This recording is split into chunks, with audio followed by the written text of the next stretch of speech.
باللہ من الشیطان الرجیم۔ پناہ مانگتا ہوں میں اللہ کی شیطان مردود سے۔ بسم اللہ الرحمن الرحیم۔ السلام علیکم ورحمۃ اللہ وبرکاتہ۔ چھپکلی کو مارنے کا ثواب جو کہ بخاری و مسلم میں موجود ہے، نبی کریم صلی اللہ علیہ وسلم نے چھپکلی کو مارنے کا حکم کیوں ارشاد فرمایا اور اس پر کتنی نیکیاں ملتی ہیں، بتانے سے پہلے گزارش کہ اگر آپ نے ابھی تک ہمارا چینل سبسکرائب نہیں کیا تو ہمارے اس چینل کو کریں سبسکرائب اور بیل آئیکن کو دبائیں تاکہ اس طرح کی لیٹسٹ اور نئی سے نئی ویڈیو آپ تک بآسانی پہنچ سکے۔ سب سے پہلے ہم دیکھیں گے کہ نبی کریم صلی اللہ علیہ وسلم کی احادیث مبارکہ اس کے متعلق کیا ہیں۔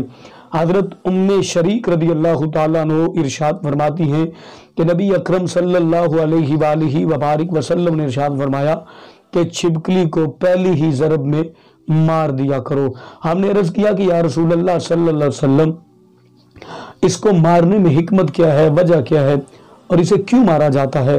رسول اللہ صلی اللہ علیہ وسلم نے ارشاد فرمایا کہ جب جناب حضرت ابراہیم علیہ السلام کو نار نمرود میں پھینکا گیا تھا تو وہ یہ جو چھپکلی ہے وہاں پر جا کر پھونکے مارتی تھی، آگ کو تیز کرنے کی کوشش کرتی تھی، تو اس لیے اس کو مارنا جائز ہے۔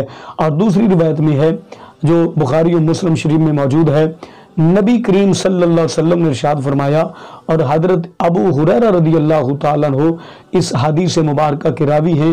آپ فرماتے ہیں کہ نبی کریم صلی اللہ علیہ وسلم نے ارشاد فرمایا کہ جو شخص پہلی ہی ضرب میں چھپکلی کو مار دے گا اللہ رب العزت اسے 100 نیکیاں عطا فرمائے گا۔ تو ہم نے عرض کیا کہ یا رسول اللہ صلی اللہ علیہ وسلم، اسے مارنا کیوں ضروری ہے اور اسے کس لیے مارنا چاہیے؟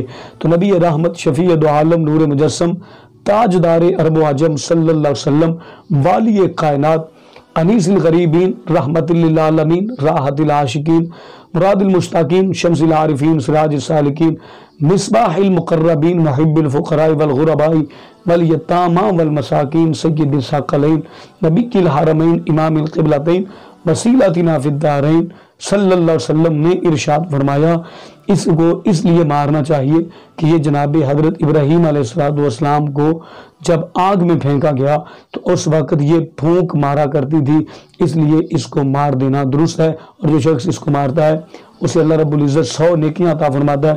جو پہلی ضرب میں مارتا ہے اسے 100 نیکیاں ملتی ہیں، جو دوسری ضرب میں مارتا ہے تو نیکیوں میں کمی ہو جاتی ہے، جو تیسری ضرب میں مارتا ہے تو نیکیوں میں اور کمی ہو جاتی ہے، تو اس لیے اس کو مارنا جائز ہے۔ تو امید ہے کہ آج کی ہماری ویڈیو آپ کو اچھی لگی ہوگی۔ اپنا بہت سارا خیال رکھیے، اللہ نے کے بعد